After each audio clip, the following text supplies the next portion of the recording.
그 시어머니 알고 보니 재벌이었다. 프롤로그 당신이 무시한 그 사람. 만약 당신이 무시했던 그 사람이 알고 보니 500억 자산가였다면? 가난한 시골 할머니라고 생각했던 시어머니. 하지만 그녀의 진짜 정체는 재벌보다 더한 존재였습니다. 오만과 편견, 무시와 모욕, 그리고 충격적인 진실의 폭로. 지금부터 당신의 상식을 뒤집을 이야기가 시작됩니다. 구독과 좋아요 눌러주시면 좋은 글로 보답하겠습니다. 1막 가면 뒤의 진실. 1장 500억 자산가의 아침. 새벽 5시 시골 마을. 정분 70세. 겉모습은 평범한 시골 할머니. 하지만 비밀 서랍을 엽니다. 안에는 놀라운 것들이. 100억짜리 개발 계약서, 50억 투자 서류, 스위스 은행 계좌, 잔액 300억.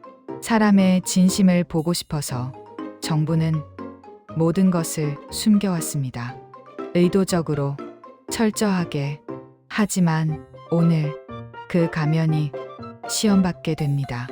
아들, 며느리가 오니까. 2장 재벌 며느리의 등장. 서울 강남 펜트하우스. 수진 32세. 재벌 3세. 시골. 정말 싫은데 300만 원 코트를 걸칩니다. 시어머니는 분명 주눅 들겠지. 우월감, 오만함. 그녀의 관심사는 오직 하나. 재산, 상속, 통장의 돈. 결국 다 우리 거겠지. 오후 2시 차가 시골집 앞에 멈춥니다. 시골길, 흙길, 낡은 집. 정분 할머니가 나옵니다. 낡은 저고리, 고무신. 수지는 얼굴을 찡그립니다. 안녕하세요. 억지 인사. 악수는 피합니다. 할머니는 속마음을 봅니다. 모든 것을 알고 있다는 듯. 3장 첫 모욕의 순간. 집 안. 수지는 주변을 둘러봅니다. 진짜 가난하네. 할머니가 차를 내옵니다. 괜찮아요. 거부합니다. 핸드폰이 울립니다. 응, 지금 시골이야. 완전 촌스러워. 빈털터리일걸? 할머니는 부엌에서 그 말을 다 듣습니다. 빈털터리. 주먹이 쥐어집니다. 하지만 참습니다. 조금만 더 지켜보자. 4장 500만 원의 굴욕. 다음 날 수지는 봉투를 꺼냅니다. 어머니, 용돈이에요. 50만 원. 시혜를 베푸듯. 하지만 할머니는 자신의 지갑을 꺼냅니다. 100만 원을 꺼내 수진에게 건넵니다. 이건 내가 준 돈의 2배야. 나는 내가 생각하는 것처럼 가난하지 않아. 이건 내가 나를 얼마나 깔봤는지에 대한 증거야. 수지는 손에 든 돈을 봅니다. 이게 무슨. 처음으로 불안을 느낍니다. 5장 와인 사건의 폭발. 저녁 식사. 수지는 와인을 꺼냅니다. 이거 300만 원짜리예요. 어머니는 이런 거 처음 보시죠? 할머니는 한 모금 마십니다. 그저 그렇구나. 그 순간 와인이 쏟아집니다. 할머니의 옷 위로 하얀 저고리가 붉게 물듭니다. 어머니, 죄송해요. 하지만 할머니의 다음 말이 수진을 얼어붙게 만듭니다. 괜찮아. 어차피 이 옷도 300만 원짜리거든. 이 저고리 명장이 만든 거야. 네, 와인이랑 같은 값이네. 처음으로 의심이 듭니다. 설마 6장 비밀 서재의 발견. 한밤중 수지는 몰래 일어나 집 안을 둘러봅니다. 할머니의 서재. 수지는 엿봅니다. 할머니가 고급 노트북 앞에, 화면에는 주식 차트, 부동산 시세, 전화를 받습니다. 응, 박 변호사. 그 토지건은 100억이라고? 좋아. 벤처 투자건은 50억 확정? 좋아. 수지는 심장이 멈춥니다. 서류들, 통장들, 총 자산 523억. 수지는 비명을 참습니다. 523억? 그 가난해 보이던 시어머니가 500억대 자산가? 나는 500억 자산가를 빈털털이라고? 공포가 밀려옵니다. 7장 쫓겨나는 날. 다음 날 아침, 할머니가 두 사람을 부릅니다. 차가운 눈빛으로. 이야기 다 들었어. 짐 싸. 당장 내 집에서 나가. 어머니, 나는 내가 나를 어떻게 생각하는지 확실히 알았어. 빈털터리, 촌스러운 사람, 무시해도 되는 사람. 사과는 필요 없어. 그냥 꺼져. 차가 출발합니다. 수지는 뒤를 돌아봅니다. 눈물이 흐릅니다. 나는 뭘 한 거지? 뉴스 속보. 경기도 최대 지주 정분씨 100억대 개발 계약, 익명 자선가 정분. 수년간 300억 기부 사실 밝혀져 전국이 들썩입니다. 핸드폰이 울립니다. 야, 내 시어머니 대박이던데? 하지만 수지는 웃을 수 없습니다. 이미 그 로또를 날려버렸으니까. 이막 참회와 시험. 8장 폭우 속의 무릎. 일주일 후 폭우가 내립니다. 수지는 다시 시골로 향합니다. 혼자 버스를 타고 걸어서 4시간이 걸렸습니다. 밤 11시 시골집 앞 문이 열립니다. 할머니가 서 있습니다. 너?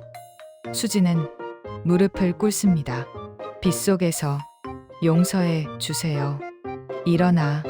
안 일어납니다. 용서받을 때까지.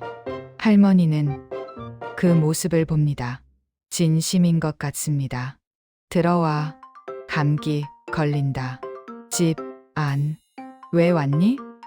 사과하러 왔습니다. 저는 어머니를 사람으로 보지 않았습니다. 돈으로만 봤습니다. 최악의 인간입니다. 하지만 이제는 알았습니다. 진짜 소중한 게 뭔지. 할머니는 차를 끓입니다. 마셔. 나는 너를 용서하고 싶어. 하지만 조건이 있어. 진짜 변해야 해. 3개월간 나와 함께 살아야 해. 여기, 이 시골에서. 나와 똑같이. 알겠습니다. 9장 재벌 며느리의 농사일. 다음 날 새벽 5시. 일어나. 수지는 작업복을 입습니다. 헐. 밭에 섭니다. 풀을 뽑아야 해. 손으로요? 아야. 가시에 찔립니다. 1시간, 2시간. 땀이 비 오듯 쏟아집니다.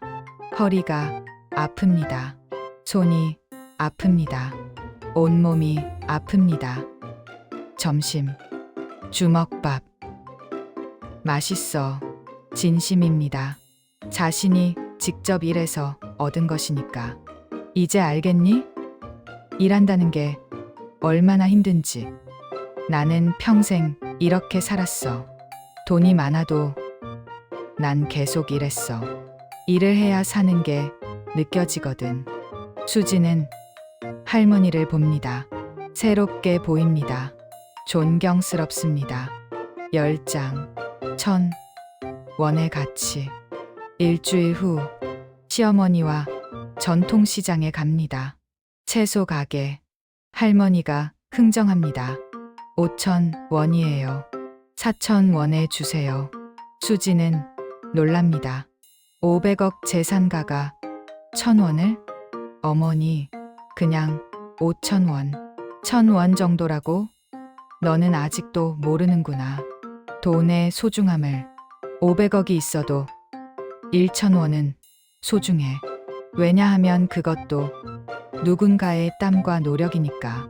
한 남자가 다가옵니다. 정분 사장님, 저는 사장님께 투자받은 벤처기업 대표입니다. 사장님 덕분에 성공했습니다. 할머니는 봉투를 거절합니다. 필요 없어.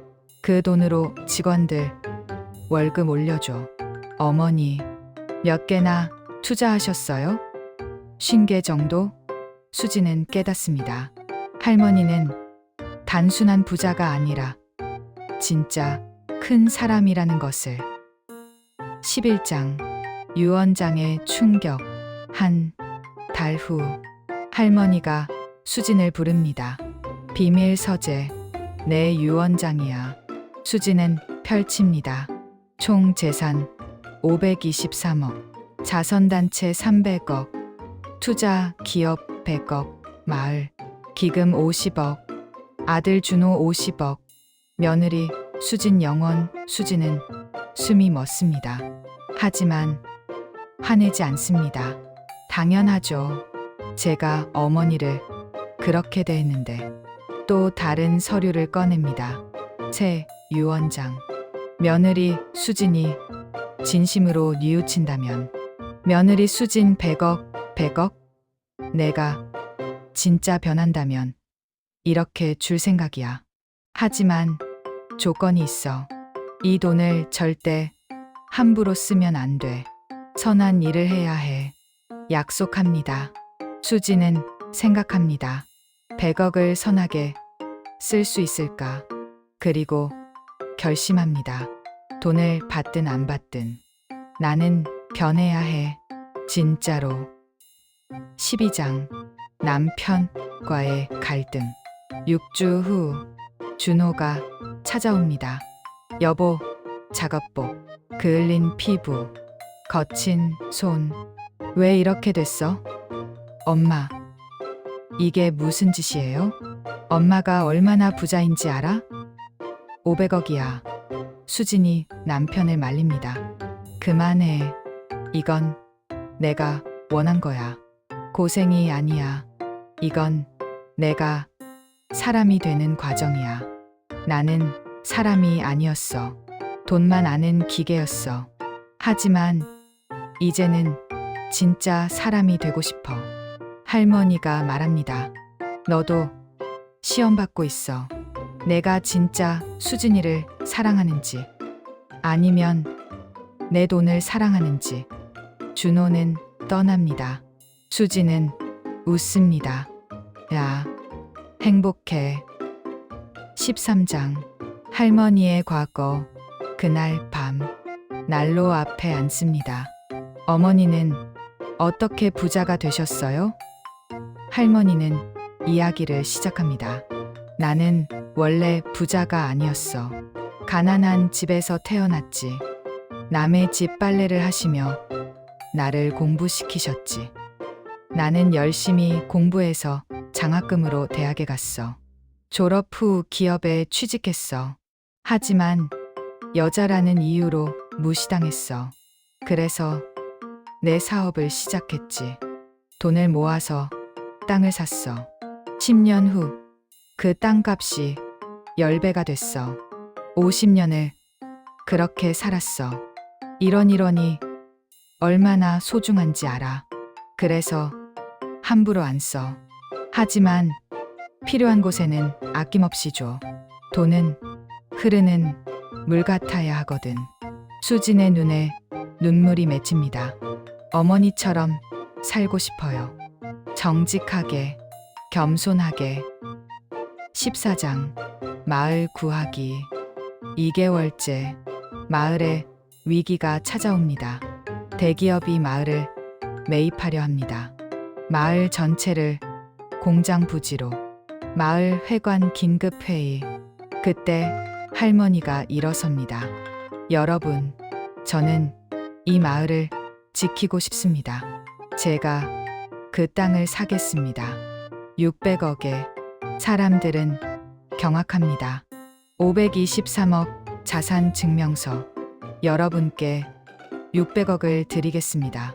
하지만 조건이 있습니다. 이 마을을 함께 지켜주세요. 저는 그 땅으로 재개발하겠습니다. 더 좋은 집을 짓고. 하지만 마을은 유지하겠습니다. 박수가 터집니다. 마을은 지켜집니다. 수지는 그 광경을 봅니다. 이게 진짜 부자구나. 돈을 선하게 쓰는 사람. 산막. 진정한 부의 의미. 15장. 3개월의 끝. 드디어 3개월이 끝났습니다. 수진아, 시험 끝났어. 최종 평가를 할게. 할머니는 봉투를 엽니다. 합격이야. 수지는 눈물을 터뜨립니다. 어머니, 넌 정말 많이 변했어. 이제 진짜 내 며느리야. 마지막 시험이 하나 더 있어. 내게 지금 당장 100억을 줄게. 그 돈으로 내가 하고 싶은 거 아무거나 해도 돼. 하지만 1년 후 뭘 했는지 볼 거야. 선하게 썼는지, 낭비했는지. 수지는 확신에 차 있습니다. 어머니, 저는 이미 알고 있어요. 선한 일을 할 거예요. 어머니처럼. 16장. 100억의 선택. 100억. 수지는 서울로 돌아갑니다. 준호가 기뻐합니다. 대박, 우리 부자 됐네. 하지만 수지는 차갑습니다. 우리 돈이 아니야. 이 돈은 선한 일에 써야 해. 서류를 펼칩니다. 재단을 만들 거야. 어머니처럼 가난한 학생들을 돕는 정분 장학재단 설립. 100억 전액 투입.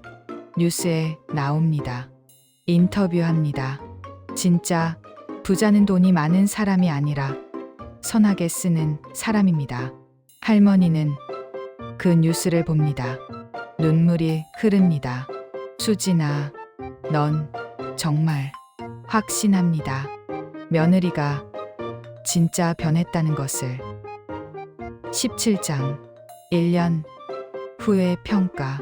1년이 지났습니다. 장학금, 수여식. 수백 명의 학생들이 모였습니다. 학생들의 감사 인사. 할머니가 무대에 섭니다. 여러분, 이 재단을 만든 건 저의 며느리입니다. 그녀는 처음에는 돈만 아는 사람이었습니다. 하지만 변했습니다. 진짜 사람이 됐습니다. 할머니는 수진을 안아줍니다. 자랑스럽다. 그날 저녁, 할머니가 발표합니다.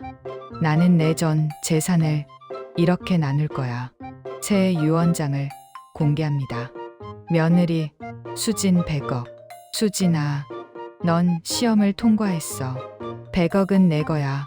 하지만 계속 선하게 써야 해. 준호도 변했습니다. 엄마, 저도 잘못했습니다. 이제야 알았습니다. 진짜 부가 뭔지. 가족이 함께 안아줍니다. 18장. 준호의 각성. 그날 밤, 준호는 어머니와 단둘이 앉습니다. 엄마, 저 고백할 게 있어요. 저도 처음에는 돈이 목적이었어요. 할머니는 놀라지 않습니다. 알고 있었어. 너도 수진이처럼 시험 받고 있었어.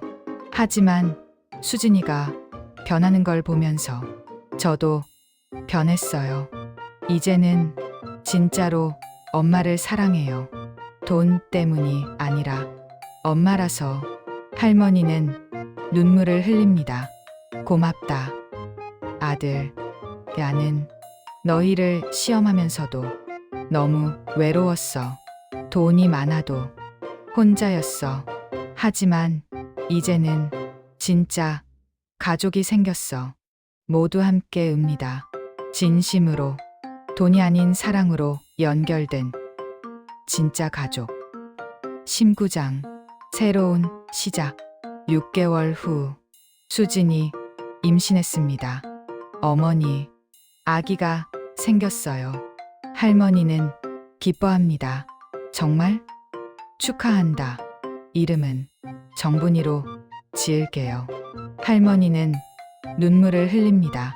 제 딸이 어머니처럼 따뜻하고 강한 사람으로 자라길. 마을 사람들과 함께 축하합니다. 할머니의 재개발 프로젝트도 완성됩니다. 수진도 마을 일을 돕습니다. 명품 옷 대신 편한 옷, 오만함 대신 겸손함, 무시 대신 존중. 완전히 다른 사람이 됐습니다. 가족이 모여 앉습니다. 할머니, 준호, 수진, 행복해. 할머니가 말합니다. 돈이 많아서가 아니라 가족이 있어서. 모두 고개를 끄덕입니다. 진짜 행복은 여기 있습니다. 20장. 겨울의 등불. 겨울이 왔습니다. 첫눈이 내립니다. 할머니의 집에 가족이 모입니다. 난로 앞에 둘러앉습니다. 어머니, 눈이 정말 아름답네요. 그래, 눈은 참 신기해. 조용히 내리지. 천천히. 그런데 보면 어느새 온 세상이 하얗게 변해 있어. 마치 사랑 같네요. 사랑? 네. 사랑도 눈처럼 조용히 쌓이는 것 같아요. 한순간에 만들어지는 게 아니라. 할머니는 고개를 끄덕입니다. 창밖의 눈은 계속 내립니다. 집 안은 따뜻합니다. 이것이 진짜 행복입니다. 이것이 진짜 부입니다. 할머니는 겨울밤을 밝히는 등불이었습니다. 가장 추운 겨울에 가장 따뜻한 빛을. 그리고 이제 며느리도 등불이 됐습니다. 세상에서 가장 소중한 것은 돈이 아니라 사람의 마음. 진정한 부자는 돈이 많은 사람이 아니라 선하게 쓰는 사람. 그리고 진정한 사랑은 한순간에 타오르는 게 아니라 눈처럼 조용히 쌓이는 것. 이 이야기를 들은 당신, 혹시 누군가를 겉모습으로 판단하고 있진 않나요? 혹시 진짜 소중한 것을 놓치고 있진 않나요? 기억하세요. 가장 초라해 보이는 사람이 가장 위대한 삶을 살았을 수 있습니다. 가장 조용한 사람이 가장 큰 힘을 가졌을 수 있습니다. 그리고 당신도 누군가에게 겨울의 등불이 될 수 있습니다.